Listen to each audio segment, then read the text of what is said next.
Muchas gracias, hermano Gustavo. Gracias por todo y también que Dios te bendiga enormemente. Vamos a ir a la palabra, como decía nuestro hermano, ahí en 1 Timoteo 3, de los versículos 4 al 7. Lo vamos a leer desde el 1 en todo caso, 1 Timoteo 3 del 1 hasta el 7, y luego de eso vamos a orar. Dice así la palabra de Dios. Palabra fiel, si alguno anhela obispado, buena obra desea.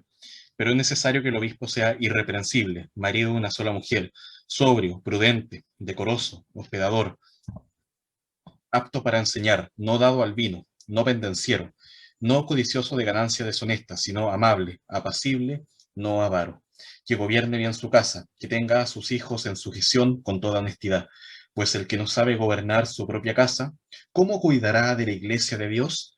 No un neófito, no sea que envaneciéndose caiga en la condenación del diablo. También es necesario que tenga buen testimonio de los de afuera, para que no caiga en descrédito y el lazo del diablo. Amado Padre, te damos gracias por esta oportunidad que nos das ahora de ir a tu palabra, de aprender de ti. Queremos, Señor, ser edificados a través de esto. Queremos, Señor, tener claro qué es lo que debe ser primero en nuestra vida. Ayúdanos, Señor, a ser fieles, a ser obedientes al orden que tú pones para nuestras prioridades, Señor. Y transforma nuestros corazones, Señor, a personas que sean cada día más semejantes a Jesucristo, nuestro Salvador, que seamos más llenos del Espíritu y que seamos personas siempre con el propósito de dar gloria a ti. Gracias, Señor, por todo y esta enseñanza, que seas tú hablando, en nombre de Jesús. Amén. Eh, como decía nuestro hermano, las prioridades que tenemos que tener. Pero partamos definiendo qué es eso, qué es una prioridad. Es algo que tiene que ir primero, es algo que consideramos que es más importante. Y se compone de dos cosas, lo que es urgente y también lo que es importante. Por ejemplo, urgente es aquello que debe ser solucionado con prontitud. Si yo voy en el centro de la ciudad y se me cae mi celular al suelo, es urgente que lo recoja de inmediato. Así también, si mi hijo se accidenta gravemente, también es urgente que lo lleve precisamente al servicio de urgencia de un hospital, eh, por razones obvias. Ahora bien, si lo que está enfrente mío no es algo que necesite solucionar o ver de inmediato, puedo decir que no es algo tan urgente. En cambio, lo importante es aquello que tiene mayores consecuencias si yo lo realizo o si no lo realizo. Por ejemplo, el hecho de alimentarse. A menos que tengamos mucha hambre, por supuesto, no es una tarea urgente, pero siempre es importante, siempre va a ser importante que nos alimentemos y en lo posible que lo hagamos bien. Estamos cuidando el cuerpo que Dios nos dio. Pero no es una tarea que tenemos que estar realizando en forma urgente ahora ya. Ahora, por ejemplo, si tienes hambre, quizás puedes aguantarte un poquito. Eh, pero si no lo realizamos a tiempo, si no somos diligentes en eso, eso que es importante además se va a transformar en algo urgente. Cuando algo es importante y también es urgente, se transforma entonces en una prioridad. Y esto es lo difícil. Nos cuesta a nosotros reconocer lo que verdaderamente es una prioridad. Con nuestros hechos demostramos que revisar redes sociales, ver una serie o una teleserie o escuchar la canción favorita es mucho más urgente que cualquier cosa y debemos hacerlo de inmediato. No es importante eso, no va a cambiar nuestra vida grandemente si dejamos de hacer esas cosas. Y no es que esté mal hacerlo, no hay ningún problema en distraerse un poco, pero tampoco es urgente, tampoco es importante. No podemos volvernos locos si no revisamos nuestras redes sociales. Sin embargo, dejamos para el final la llamada al hermano, que está solo, desconsolado, dejamos para el final expresar nuestras necesidades de oración a los demás hermanos, dejamos para el final leer la palabra o el mismo hecho de orar a Dios, dejamos para el final, por ejemplo, el discipulado. Al parecer, no tengo que hacerlo de inmediato, no es urgente y tampoco ocurrirán graves consecuencias si no lo hago. Por tanto, no es importante. Menos aún será nuestra prioridad. Bien, el pasaje que leímos nos plantea las prioridades que debe tener un pastor anciano y obispo de la congregación en su vida antes siquiera de pensar en liderar a la iglesia. Entonces leímos 1 Timoteo, los versículos 4 al 7, están estas prioridades que vamos a estar ahora mismo presentando a ustedes. Es importante esto, les pregunto a ustedes, ¿es importante esto para los varones que aspiren a ser ancianos en un futuro o aquellos que ya lo son, de hecho? Sí, por supuesto, es importante. De hecho, el texto comienza diciendo palabra fiel y luego dice, pero es necesario que el obispo sea, y hemos leído varios de los requisitos en el carácter de un varón que aspira a ser anciano, ahí en 1 Timoteo 3, si no las pudieron ver en YouTube, están algunas disponibles, así que pueden ahí repasar algunas cosas. En aquella iglesia, que es Éfeso, los maestros falsos se caracterizaban precisamente porque no tenían claras las prioridades en su vida. Y si un pastor descuida sus prioridades, puede descuidar también su ministerio, y si descuida su ministerio, descuida su iglesia, que es precisamente la tarea que un pastor tiene que hacer, cuidar a la iglesia.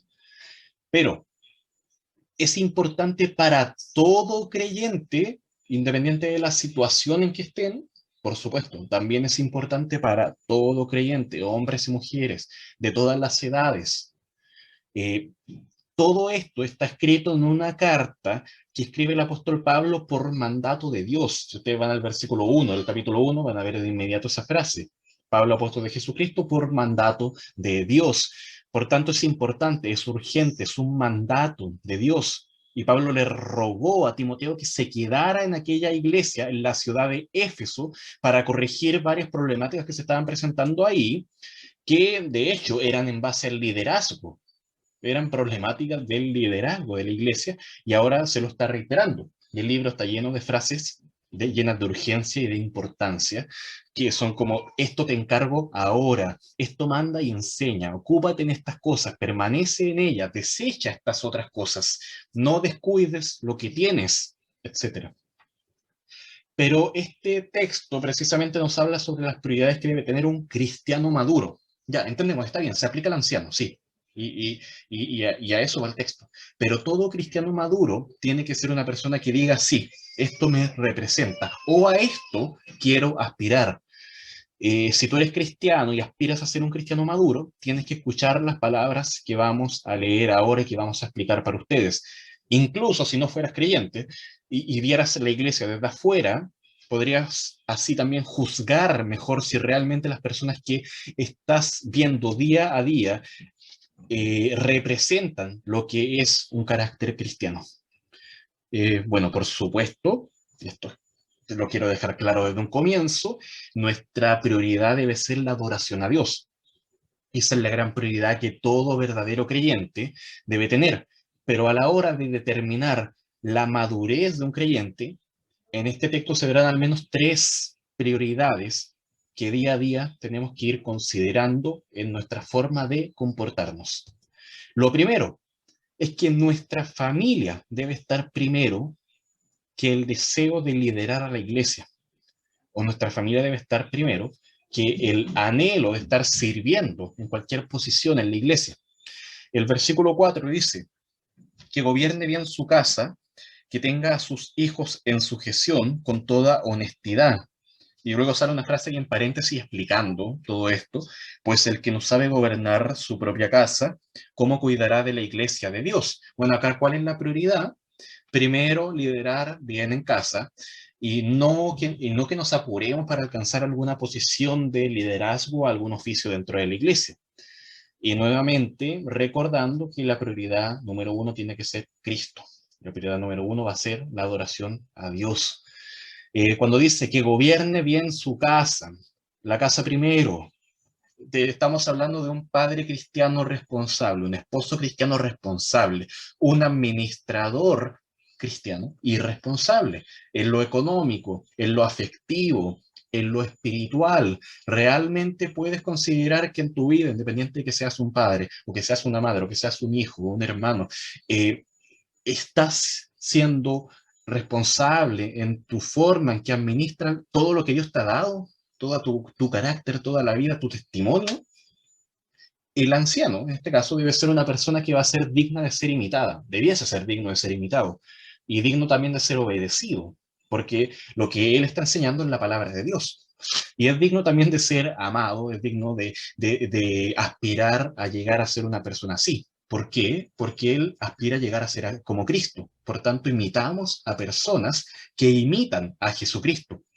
Y debe ser una fuente de sabiduría, un reflejo de aquel a quien adoramos. No adoramos a estas personas sabias, ojo, adoramos a Jesucristo, adoramos a nuestro Dios. Cuando dice que tenga a sus hijos en sujeción con toda honestidad, recordemos acá, los hijos tienen que ser, bíblicamente, un hijo tiene que ser alguien que obedezca a sus padres y se someta a sus papás. Ellos no deben hacerlo, ojo, no deben hacerlo obligados, sino que deben hacerlo en honestidad. Esto de honestidad tiene que aplicarse a los hijos y a los papás. Los papás no deben ser tiranos con ellos, no deben ser personas que obliguen violentamente a sus hijos a obedecerle. Como dice Efesios 6, en el capítulo 4, Efesios 6:4 dice que los padres no deben provocar a ira a sus hijos, sino que deben criarlos en disciplina y en amonestación del Señor. Ellos deben anhelar ser discipulados por su padre. Esa es la idea. Una persona que anhela seguir el ejemplo de su padre. Y aquellos hijos que obedecen no para aparentar algo o para complacer a otros, como dice Colosenses 3:20, hablando los hijos ahora. Hijos, obedeced a vuestros padres en todo, porque esto agrada al Señor. Lo primero que tiene que comprender un buen hijo es hacer lo que a Dios agrada. Recordemos, esa va a ser nuestra prioridad siempre, hacer lo que agrada a Dios. Pero en este caso, lo primero también que un hijo debe cumplir es la obediencia. Ahí está su prioridad, la obediencia a sus padres. Eh, Debe hacerse de una forma honrosa, de una forma respetuosa, de una forma digna. Considerando nuevamente, hay muchas consideraciones y aclaraciones acá, que no hay hijos perfectos. Todos somos pecadores, no nos olvidemos de eso. No hay padres perfectos, los padres somos pecadores. Fallamos, caemos, nos equivocamos, creemos que lo sabemos hacer todo bien. No, no es así. Somos pecadores, fallamos. Incluso los mejores padres tienen problemas, caen. Eso debemos reconocerlo humildemente e ir a Dios siempre pidiendo el perdón necesario para eso. Pero aún así, el padre ejemplar es aquel que al enfrentarse a problemas, porque hay problemas, y al enfrentarse al pecado, porque hay pecado, lo hace de manera adecuada. Lo hace con el amor de Dios de por medio, con la gracia de por medio, con la misericordia ahí siempre presente, de forma tal que el hijo ve al papá o a la mamá, también está hablando siempre de papá, papá, pero también a la mamá, eh, y dice, mis padres resuelven los problemas, no huyen de ellos, no escapan de los problemas, no hacen como que no existen, los resuelven, los intentan resolver, a veces fallan, a veces les cuesta, pero lo intentan hacer. Y eso es lo que todo creyente debe hacer. Y recordando siempre que la solución a todo problema va a estar primeramente acá en la oración, pero en la oración en la palabra de Dios. Aunque quizá la palabra no dice todo lo que queremos saber, pero sí nos dice muchas veces, espera en Dios, espera en Dios. Eso es digno de ser imitado, es el ejemplo para seguir. Y por eso nosotros nos sujetamos a Dios, porque tenemos un Padre Celestial que es digno de ser imitado, tenemos a un Salvador digno de ser seguido sus pasos en todo, hasta la cruz, hasta en la muerte. Bueno, por supuesto, hablando ya del requisito nuevamente del obispo, las respuestas de obediencia no van a ser las mismas en el caso de un bebé, quizás no sea tan notorio como en el caso de un adolescente, pero sí debemos preguntarnos cómo se comporta el hijo habitualmente. ¿Es siempre así, desobediente, siempre es irrespetuoso o solamente en esa ocasión falló? ¿Cómo responde el padre cuando el hijo se porta mal? ¿Responde acaso con ira? ¿Responde con... ignora al hijo cuando se porta mal? ¿Lo desprecia? ¿Se burla de él? ¿O responde con un carácter amable? Responde con paciencia, responde con sabiduría. Eso es lo que debiéramos preguntarnos. No es que el hijo nunca vaya a fallar, no es que el padre nunca vaya a fallar, sino cómo responde. Va con fe, vive con arrepentimiento, vive con sabiduría, de acuerdo a Dios. Eh, si vemos que un obispo, un anciano, en su familia no vemos este fruto de sabiduría, de obediencia, ahí debiéramos poner atención. ¿Por qué? Porque el versículo 5 dice, pues el que no sabe gobernar su propia casa, ¿cómo cuidará de la iglesia de Dios? Es una pregunta retórica, que obviamente decimos no puede cuidar, si no cuida su propia casa, no puede cuidar de la iglesia de Dios.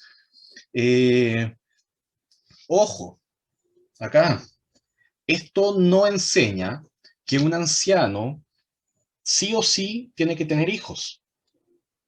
Solamente lo que está diciendo acá es que esto se aplica cuando un anciano tiene hijos. Si el anciano no tiene hijos porque el Señor no se los quiso dar o porque aún, eh, por ejemplo, aún es soltero, eh, obviamente no podemos limitarlo de eso. Hay iglesias que tienen hombres llenos de sabiduría, aprobados por Dios, dispuestos a ser ancianos, pero no los aprovechan porque entienden que la Biblia prohíbe que el anciano tenga, o sea, prohíben que el anciano no tenga hijos. O también entienden que la Biblia prohíbe que el anciano sea soltero. Eh, Consideren el caso de Timoteo. Timoteo, según muchos de los que han estudiado su vida, concluyen que era soltero, que no tenía hijos, y aún así era el anciano, era el pastor principal en la iglesia de Éfeso, y era aquel en quien Pablo había depositado toda su confianza para liderar precisamente a los otros ancianos, que muchos eran casados y tenían hijos. Aún así, su vida era ejemplar. Si ustedes leen Hechos 16, al comienzo, donde se cuenta el relato de cómo Pablo conoce a Timoteo, toda la ciudad daba buen testimonio de Timoteo. Y no decía nada, es que no tiene hijos, nadie decía eso. Y de hecho, en 1 Timoteo 4, Pablo le dice a Timoteo que sea ejemplo de los creyentes en palabra, en conducta, en amor, en espíritu, en fe, en pureza, aunque no tenía hijos, no tenía esposa. Aún así, podía ser ejemplo. No es límite que seas soltero para que seas ejemplo, a los casados incluso. Eh, bueno, ¿por qué es una prioridad esto? Porque la familia es valiosa para Dios. Dios es aquel que ama a la familia, aquel que entiende que la familia tiene que ser el elemento central de la sociedad. Y precisamente en la sociedad vamos a ver que la familia está siendo descuidada, vamos a ver que la familia está siendo pisoteada, que se está buscando deconstruir el concepto de familia para reemplazarlo con algo lleno de perversidad, cosas como son. No debemos transar en el ministerio en esto. Dios ha instituido que la familia es importante, que la familia tiene que seguir el modelo que Dios ha estipulado para eso. Entonces respetemos, cuidemos la familia. Y si Dios nos dice que primero tenemos que ver y velar por nuestra familia y luego por el ministerio, tenemos que considerar eso. Eh, Segundo, ¿por qué es importante esto? Porque la iglesia es importante para Dios. La iglesia es valiosa. Jesucristo dio su vida por la iglesia.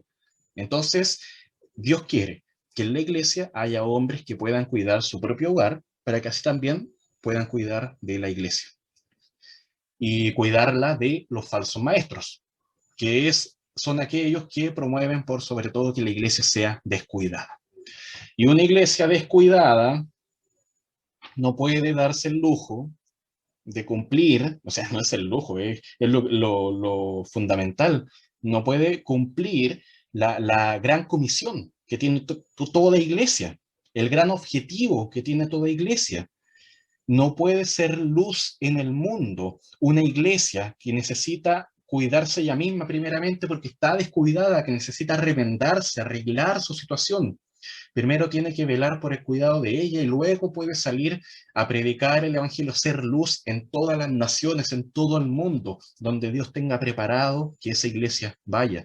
Pero una iglesia descuidada se limita bastante para poder cumplir el gran objetivo, la gran misión que Dios ha dado a todo creyente.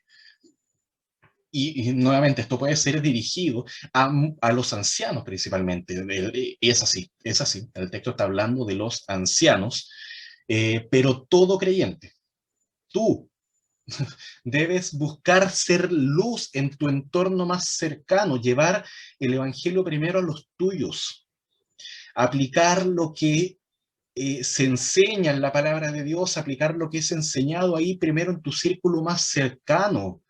No debemos esperar a salir a la calle para predicar el evangelio, no debemos esperar a ir a nuestros trabajos para dar un buen testimonio, no debemos esperar una salida evangelística para decir las grandes maravillas de Dios o transformarte en un misionero para cumplir la gran comisión.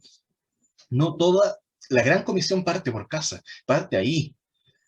Eh, y no podemos descuidar eso, debemos ser ejemplo primero ante las personas que más amamos y que están más cerca de nosotros, aquellas que simplemente caminando un paso están ahí. Esa es nuestra familia y preocuparse primero de ellos es consecuencia. O sea, Dios quiere que te preocupes de todas las personas. ¿Qué involucra eso? Partir con la que está más cerca tuyo. O sea, no podemos descuidar a nuestra esposa y partir a predicar el evangelio a la China. No tiene mucho sentido. Sigamos el mismo ejemplo. Por sobre todo, por sobre todas las cosas, sigamos el ejemplo de Dios, aquel que está preocupado de cuidar de sus hijos, aquel que vela por cada uno de ellos. Él es el mayor cuidador, aquel que conoce lo bueno, conoce lo que necesitas tú. Él provee amorosamente para todo lo que buscas tú. Él sabe las respuestas a tus oraciones mejor que tú. Él responde por nosotros y es capaz de dar todo lo que tiene para cuidarnos. De hecho, dio a su Hijo Jesucristo para salvar las almas de nosotros. Y esa es la mayor muestra de cuidado que puede tener cualquier persona. Esa es la mayor muestra de cuidado que tiene Dios, el cuidado eterno para nosotros. Ese ejemplo tenemos que seguir. Ahora bien, todo lo dicho anteriormente acá es asumiendo que nuestra familia es creyente, que nuestra familia no nos va a alejar de la fe, que nuestra familia no nos va a limitar para congregarnos. Porque alguno podría decir, bueno, si la prioridad es la familia y luego la iglesia, y si mi familia no va a la iglesia, entonces yo no debiese ir a la iglesia para estar más con mi familia. No, no es así. Para todo creyente, congregarse es algo fundamental. Desde toda la historia de la iglesia y la comunión con los hermanos es una de las cosas más importantes, de las prioridades que tenemos que tener. Lo que estoy hablando acá no son todas las prioridades, esto es simplemente un ejemplo. Hay muchísimas más prioridades, tu vida de oración, por ejemplo. Una familia que no es creyente seguirá siendo nuestro ministerio principal y se le deberá dedicar mucho más de 2 horas, suponiendo que ese es el tiempo en que nos reunimos como iglesia. Se le deberá dedicar mucho más que 2 horas en tiempo de oración, en tiempo de enseñanza de la palabra, en tiempo de dar un buen ejemplo para ellos. Pero eso no se debe traducir en que no nos vamos a congregar por estar con nuestra familia, que no es creyente. Una cosa es que la familia sea prioridad, otra es que le dediques, no vayas a dedicar nada a la iglesia de Dios. Son dos cosas muy distintas. Pero pregúntate, si tu familia te está alejando de la fe, si tu familia impide que sirvas en lo más mínimo, si tu familia te tienta, te impulsa a pecar, ¿qué harás? ¿Qué preferirás? ¿Preferirás el pecado o preferirás una contienda, una discusión con tu familia? Yo creo que ahí es cuando uno tiene que recordar nuestra prioridad es Cristo. Cristo puede incluso crear conflictos entre las familias. Jesucristo lo dijo. Él, de hecho, no venía, en ese caso, a crear paz en la familia, iba a crear conflicto en las familias. En este caso, cuando no son creyentes. Ahora, si ustedes se enfrentan a esta situación, yo les ruego, no tomen una decisión apresurada. Pidan consejo, pidan consejería, pidan ayuda. ¿Qué debemos hacer? Muchos diciendo, claro, entonces dejo a mi familia tirada. Eso ha provocado muchos males. A veces no era eso, no tenías que hacer eso. A veces sí, y no lo hacías. Tenías que rechazar a tu familia. Pero siempre, cada caso es particular. No nos apresuremos a tomar una decisión errada. a descuidar una familia que tendríamos que estar predicando. Entonces, ¿qué podemos concluir acá en este punto? Que es el que voy a dedicar mayor tiempo, luego los demás irán un poquito más rápido. Eh, Buscar ser luz primero en casa. Ese es el lugar al que el Señor nos ha llamado para servir primeramente. Luego de eso podemos ser ejemplo en la iglesia y eso llevarlo también al servicio, incluso al obispado, ser líderes, pastores de la iglesia. Pero la iglesia no es más importante que la familia que Dios te ha dado. Pero la familia tampoco puede anular y dejar en cero la relación que tenemos de adoración a Dios, el deber que tenemos de adoración a Dios. Eh, donde sea que estemos, hagámoslo con la intensidad que Dios lo haría, que Jesucristo lo haría. Cuidemos a la iglesia con intensidad, cuidemos a nuestra familia con intensidad. Ambas dos, como Jesucristo lo haría. Segundo punto, en el versículo 6, dice, no un neófito, no sea que envaneciéndose caiga en la condenación del diablo. Nuestra madurez, acá está el punto, acá está lo que tenemos que considerar acá como prioridad. Nuestra madurez debe ser primero que nuestro orgullo o que nuestras ganas de servir en alguna posición. Nuestra prioridad tiene que ser crecer en la fe y no en el orgullo. Neófito es una persona que recién está conociendo la fe, literalmente es un recién plantado, mientras que un anciano es un líder de la iglesia caracterizado por su experiencia, por su madurez en la fe. O sea, no congenian. Yo les pregunto, ¿está bien que un recién convertido sea nombrado anciano en la iglesia? Yo creo que no. Aunque no hay nada de malo en ser un nuevo convertido. Todos iniciamos alguna vez en la fe. Todos hemos sido neófitos. No hay nada de malo en eso, en admitirlo cuando lo somos. Pero Dios no quiere que un neófito sea un anciano en la iglesia. La madurez requiere tiempo, requiere experiencia, y para eso no hay sustituto. ¿Cuántos años? ¿Cuántos años necesitamos para eso? Para poder ser anciano, si es que anhelamos eso. Bueno, eso va a quedar a criterio de la iglesia. No hay ningún parámetro que diga 10 años o 5 años, no hay nada ahí, pero la idea es que se note que eres maduro, la idea es que se note que eres ejemplo de la Grey, que los puedes cuidar, que los puedes supervisar. Y recordando también que no es el único requisito, o sea, no porque tengas 20 años, 40 años en la iglesia, estás capacitado para ser anciano y te da facultad inmediata para tener autoridad en la iglesia. No es así. Hay otros requisitos también que tienes que considerar. Eh, ¿Cuál es el riesgo, les pregunto también, de un neófito liderando en la iglesia? Un nuevo cristiano no se conoce ni siquiera a sí mismo a fondo y tampoco conoce la astucia del enemigo, tampoco conoce a Satanás, tampoco conoce las acechanzas del diablo y es muy probable que caiga en orgullo. Un cristiano nuevo puede ver el ser anciano como algo de honor, como algo de autoridad, y no tanto como un servicio de humildad a la iglesia, de forma tal que al servir como anciano se va a llenar de orgullo. Acá estoy yo, el anciano, el obispo.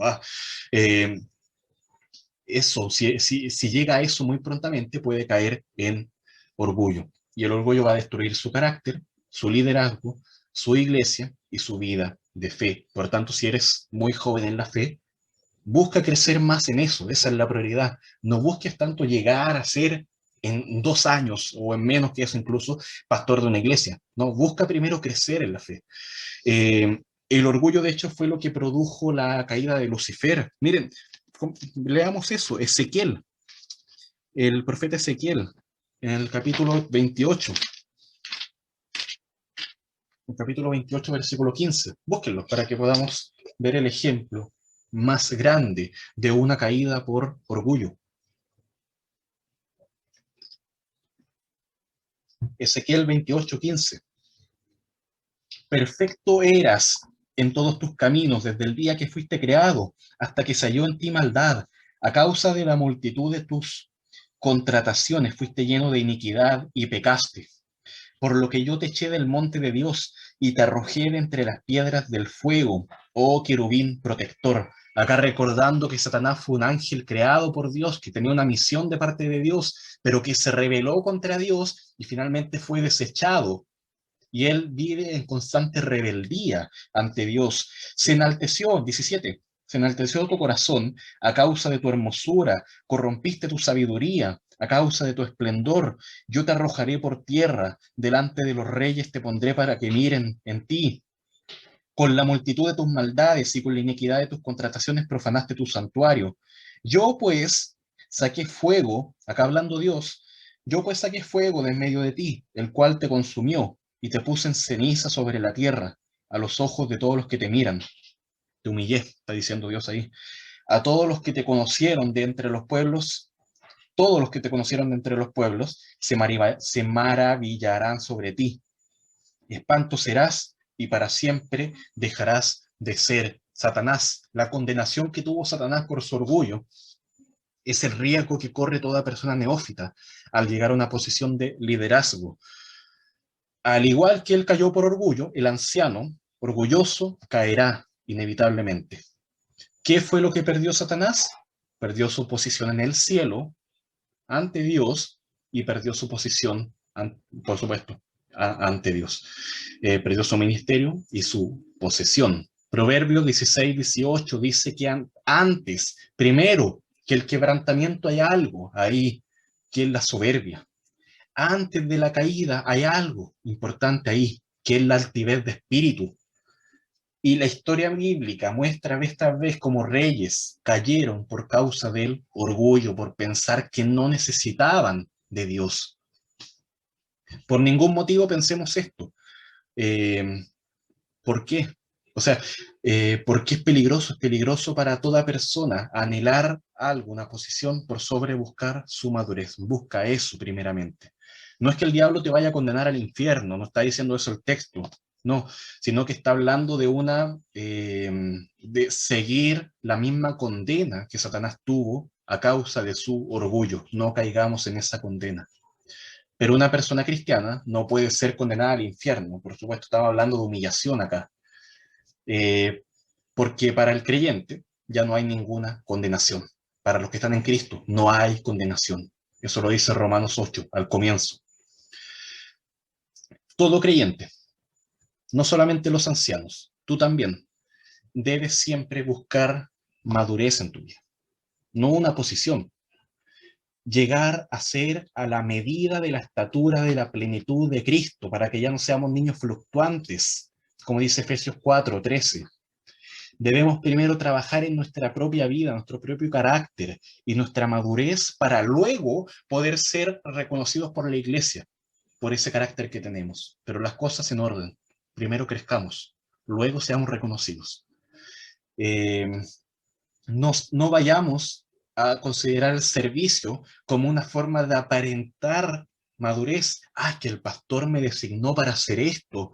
Entonces, ¿qué pasa? Es que yo soy mejor que los demás, porque a los demás no los puso en esa posición. Estaríamos en la misma, siguiendo el ejemplo de Satanás.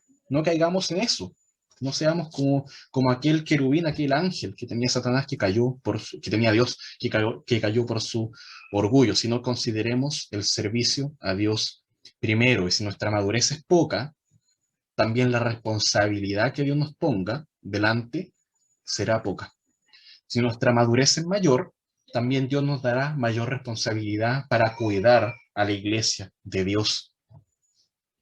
Eh, pero la voluntad de Dios acá no es que los creyentes nuevos tengan eso, sino que ellos busquen seguir el ejemplo de humildad de Cristo, quien teniendo todo para ser rey en este mundo, en su ministerio terrenal, y siendo muy joven aún, prefirió centrar su ministerio en lo que el Padre quería para él. Sigue el ejemplo de Jesucristo primeramente, quien siendo Dios no estimó el ser igual a Dios como cosa que aferrarse, sino que se despojó a sí mismo y tomando forma de siervo, como cantábamos, tomando forma de siervo, hecho semejante a los hombres y estando en la condición de hombre, se humilló a sí mismo, haciéndose obediente hasta la muerte y muerte de cruz. Necesitamos crecer primeramente, necesitamos ser humildes como Jesucristo.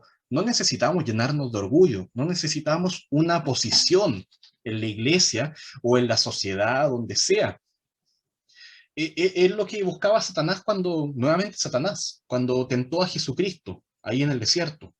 ¿Qué quería él? Que Jesús se llenara de altivez, que Jesús reconociera lo que tenía a su alcance y lo tomara. Pero Jesucristo no cayó en el orgullo, y él mostró que cumpliría su misión como un siervo, humilde, obediente a Dios. ¿Qué podemos concluir acá? Que nuestra prioridad no debe estar en alcanzar una posición, sea en la iglesia, sea en tu lugar de trabajo, sea en la sociedad, sino que debe ser nuestro mayor anhelo crecer en madurez hacia la semejanza a Cristo. Y nos llenamos todos de ganas de ser maestros, queremos ser diáconos, queremos ser ancianos, presidente de algo, lo que sea, no sé, algo, queremos estar arriba. No tenemos que ser así. Llenémonos de ganas de ser más pequeños delante de Dios, de ser humildes, de ser más siervos, de crecer es como crecer en hacerse más pequeño, crecer en humildad, crecer en semejanza a nuestro Señor Jesucristo. Entonces, primero, debemos considerar primeramente nuestra familia primero que la iglesia. Y la iglesia no es lo mismo que Dios. No estamos diciendo que nuestra familia va primero que Dios. Y segundo, también consideremos nuestra madurez, nuestra necesidad de crecer, que la posición a la que queremos llegar, que nuestro orgullo. Ahora pasemos al versículo 7, 1 Timoteo 3, versículo 7, para que veamos la última prioridad que al menos se considera acá. También es necesario que tenga, acá hablando del obispo, que tenga buen testimonio de los de afuera, para que no caiga en descrédito y el lazo del diablo. Vez tras vez, una y otra vez, se toca el tema de nuestro buen testimonio en la Biblia. Y aunque por lo general no se usa la palabra buen testimonio, pero sí se relaciona con ser testigos de Cristo. Y eso es ante todas las naciones, en todo lugar tenemos que ser buenos testigos, fieles testigos de Cristo. La gran comisión que se nos da a todos los creyentes se relaciona directamente con la vida de semejanza a Cristo que tenemos que tener. Y por supuesto la predicación, seremos testigos predicando, pero también seremos testigos siendo imitadores, siendo reflejos de Cristo.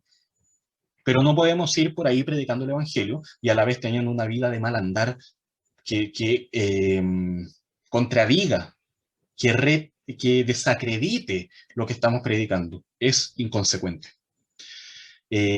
Por supuesto, claro, la imagen, el Evangelio va a depender de nuestras palabras, que tienen que ser lo que dice la Biblia. Eso es lo principal. Pero si nuestro testimonio no acompaña eso, lo desacredita. Y ahí el tema de ser desacreditado, que no caigan descrédito. Y los de afuera van a juzgar de una manera mucho más dura, de una manera mucho más sincera también a las personas. Por tanto, si queremos elegir un anciano, yo creo que es muy sabio consultar a los compañeros de trabajo, consultar a los que están más cerca de él, aquellos que no son creyentes, que puedan ver si en verdad la persona, al presentar sus ideas, la forma en la que habla, cómo asume compromisos, su puntualidad, cómo cumple sus tareas, todo es una persona correcta e incluso cristiana, y puedan decir, sí, él es un ejemplo. Que una persona no creyente del mundo diga, él es un ejemplo como cristiano, yo creo que es una cosa tremendamente valiosa. Tienes eso. O sea, puedes contar ejemplos de personas no creyentes que te digan a ti que eres ejemplo de ser un cristiano. Eso si lo puedes tener ahí, es algo valioso, porque los no creyentes van a ir con todo al momento de juzgarte, al momento de criticarte. Ellos no van a decir, ah, es que la Biblia dice no juzguéis, sacando un texto de contexto. No, no van a decir eso, ellos van a ir con todo. Eh, los de afuera tienen un contacto mucho más frecuente con ustedes que, por ejemplo, lo que tengo yo. Yo no comparto quizás 8 horas cada día con ustedes. Por tanto, la opinión de ellos va a ser muy valiosa. Es importante para todo creyente, para toda persona, independiente de lo que esté anhelando, que tenga un buen testimonio.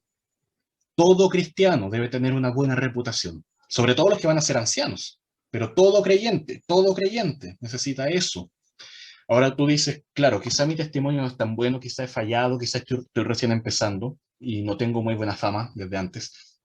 Bueno, lo primero que tenemos que hacer es saber precisamente qué es lo que Dios quiere de nuestro testimonio. Y luego lo vamos a poner en práctica. Pero primero averigua qué es lo que Dios quiere, qué es lo que Dios busca. Muchos de los problemas de testimonio en nuestra vida se deben a que las personas no saben y no comprenden el peso de sus acciones. No saben qué es lo que tienen que hacer y no comprenden la gravedad de no hacerlo o de hacer eso. Eh, También se puede deber a que son demasiado estrictos. Entonces, una persona con mal testimonio va a ser una persona quizás también muy estricta, quizás muy recelosa, o también puede ser una persona muy abierta a los placeres de este mundo. Pero hay muchísimas cosas que pueden afectar. Hay cosas donde quizás somos demasiado críticos y la Biblia nos está diciendo que no seamos tan críticos. Eso puede afectar nuestro testimonio de la iglesia también, que es columna y baluarte de la verdad, recordando que la iglesia somos precisamente nosotros. La iglesia no es un edificio, la iglesia no es una reunión a las 7 de la tarde, no, la iglesia somos nosotros. Y si como iglesia aspiramos a crecer, debemos recordar eso. Nosotros somos la iglesia. Si somos dignos de ser seguidos, tú, si eres digno de ser seguido, serás también digno de que la iglesia crezca. Seremos dignos de eso. Pero si nuestra vida es idéntica a la de cualquier persona del mundo, el mundo no verá ninguna diferencia que los haga anhelar comer el mismo alimento que estamos comiendo nosotros ahora. No van a tener esa sed espiritual, esa hambre de la palabra de Dios, porque van a decir, yo no necesito eso. Si su vida no es ejemplo, si su vida no es digna de seguir, ¿por qué necesitaría también de la palabra de Dios? ¿Notas cómo se desacredita? Eh, ¿Qué es lo que puede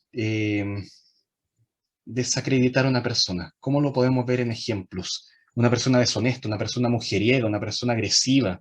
¿Dan ganas de seguir a alguien así? Por supuesto que no. Y la vida cristiana también tiene que estar fundamentada en el discipulado. Vemos muchas veces que intentamos llevar a una persona a los pies de Cristo o intentamos hacer que crezca en la fe todavía aquellos que ya son creyentes. Pero resulta que las preguntas que nos hacen son sobre situaciones que han ridiculizado a la iglesia. Entonces nos dicen, tú vas a la iglesia, entonces en tu iglesia los hermanos se tiran debajo de las camionetas y se fijen atropellados. Eh, nota, eso, un testimonio así desacreditó a la iglesia. O dice, tú vas a la iglesia, entonces, ¿por qué tendría que ir yo a la iglesia? ¿Para que me obliguen a diezmar? Hermano, la iglesia ya está desacreditada. No la desacreditemos más. Cuidemos nuestro testimonio. Intentamos ser luz, intentemos limpiar un poco el testimonio de la iglesia en la sociedad. Ya está desacreditado, ya está sucio. No tenemos que hacer mucho esfuerzo para desacreditar, para manchar el nombre de la iglesia. Ahora bien, otra aclaración acá. Es distinto ser cuestionado por el mundo que ser perseguido por el mundo. Es distinto que un creyente sea acusado de ser un pecador, que sea acusado de ser inmoral incluso por los no creyentes, a que no sea aceptado por un mundo pecador. Recordemos que estamos en medio de una generación perversa, en medio de una generación maligna, pero tampoco debemos buscar ser aceptados como parte de este sistema maligno. Miren Filipenses, lo que dice la palabra en Filipenses capítulo 2, versículo 15. Voy a leer el 14 también. Haced todo sin murmuraciones y contiendas, para que seáis irreprensibles y sencillos, hijos de Dios sin mancha. Acá nota eso. ¿En dónde estamos? Hijos de Dios sin mancha, en medio de una generación maligna y perversa, en medio de la cual resplandecéis como iluminares en el mundo. Esto era precisamente lo que le pasaba a Pablo. Tenía un testimonio irreprochable, tenía un testimonio de santidad, de justicia, de ser semejante a Cristo, pero ante los incrédulos era una persona rechazada. ¿Por qué? Porque el mundo estaba lleno de pecado, porque el mundo no quería aceptar la luz que predicaba Pablo. Si el mundo te rechaza por eso, no es que tu testimonio sea malo, es que tú estás siendo fiel simplemente a un mensaje que el mundo de pecado, el mundo de tinieblas no quiere aceptar.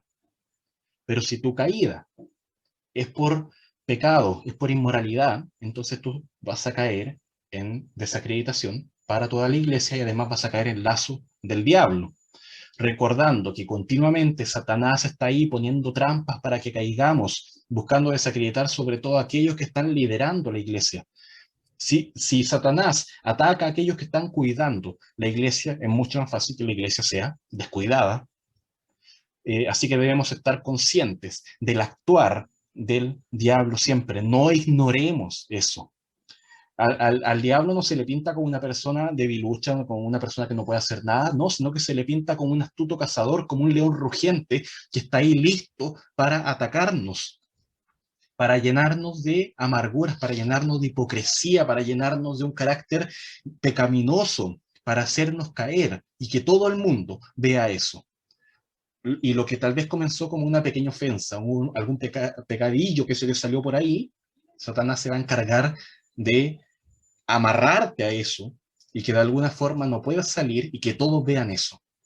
Ahí te atrapa en ese lazo, en esa trampa, te desacredita y cuesta mucho salir de ahí. ¿Cómo liberarse de esto?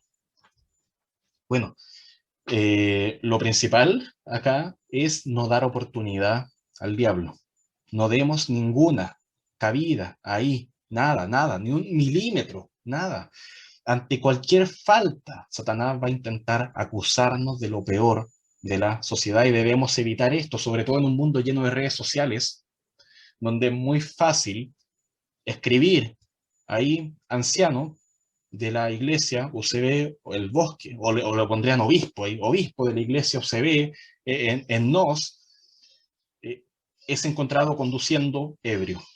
¿Ya? ¿Y por qué? Porque justo, no sé, había tomado una copa, algo así. Y claro, y eso se va a entender como que toda la iglesia es borracha y finalmente el testimonio de esa persona también va a ser manchado. Y limpiar eso va a ser algo que va a tomar demasiado tiempo e incluso va a tener las consecuencias de tener que abandonar el ministerio. La mejor forma de liberarse de esto es comprobar que la acusación es falsa, es comprobar que es una calumnia, es comprobar que eso no es real. Pero si la acusación que se te está haciendo no es falsa, entonces ahí stop, detente un poco. Entonces tienes que considerar, tienes que hacer, evaluar qué está pasando con tu vida, evaluar qué está pasando ahí, evaluar si en verdad estás haciendo las cosas bien, porque Satanás está intentando vez tras vez que caigas, y no puede ser así, tienes que cuidarte de eso. Evalúa lo que está pasando, tu vida de pecado ahí. Si en verdad necesitas ser restaurado, si en verdad necesitas ir a la palabra nuevamente, detenerte en tus funciones y empezar nuevamente con todo, como al comienzo lo harías. Pero quizá, claro, si eres pastor, si eres obispo de una iglesia, quizás debas detenerte acá. Quizá ya no puedas considerar esto. Si realmente ese pecado fue real, el testimonio se mancha y limpiarlo cuesta mucho. Así es la realidad. Eh, si nosotros hacemos las cosas bien, si nuestro testimonio es bueno, Satanás va a luchar arduamente para que caigamos. Lo va a hacer con fuerzas. Va a ver que en verdad nuestra labor es importante. Pero si nosotros estamos ahí en silencio, si nosotros no hacemos nada, bien tranquilo, Satanás no te va a hacer nada, porque no le vas a importar. El más feliz con que la iglesia esté en silencio, que la iglesia esté encerrada, que la iglesia no salga a ningún lado, no sea luz, el más feliz con eso, Satanás. Entonces, debemos cuidarnos de él. Debemos permanecer centrados en la palabra. Debemos recordar todo lo necesario para permanecer en un buen carácter, para llegar a eso. Y efectivamente muchos caerán. Efectivamente los testimonios de muchos serán manchados para toda la vida. Pero siempre habrá al menos una iglesia ahí siendo luz. Hasta que el Señor venga. Será así. Será así. Hasta que el Señor venga, habrá iglesia. Aunque el testimonio esté manchado, que la iglesia sea destruida, va a haber por lo menos una iglesia. Va a seguir la iglesia prevaleciendo hasta que el Señor venga y va a seguir siendo luz en el mundo. ¿Le daremos el gusto a Satanás o permaneceremos en silencio? Porque el lazo de Satanás también es que permanezcamos ahí calladitos, silenciados. O más bien, haremos la voluntad de Dios en todo lugar al que Él nos ha llamado. ¿Qué tenemos que concluir acá? Tenemos que tener claras nuestras prioridades, reconociendo que nuestra gran prioridad tiene que ser Dios primeramente, pero no descuidemos el entorno más cercano en el que Dios nos ha puesto, no descuidemos nuestra familia. Eso debe ser prioridad, sobre todo si quieres ser líder. No descuides tu madurez, no descuides tu necesidad de crecer en la fe. Eso tiene que estar primero que el anhelo de llegar a cumplir una posición. No descuides tu testimonio, no descuides toda tu vida. Eso es importantísimo. Y eso, claro, lo aplicamos a los ancianos, pero tiene que ser en verdad para todo creyente. Esa es la gran prioridad que tenemos que tener.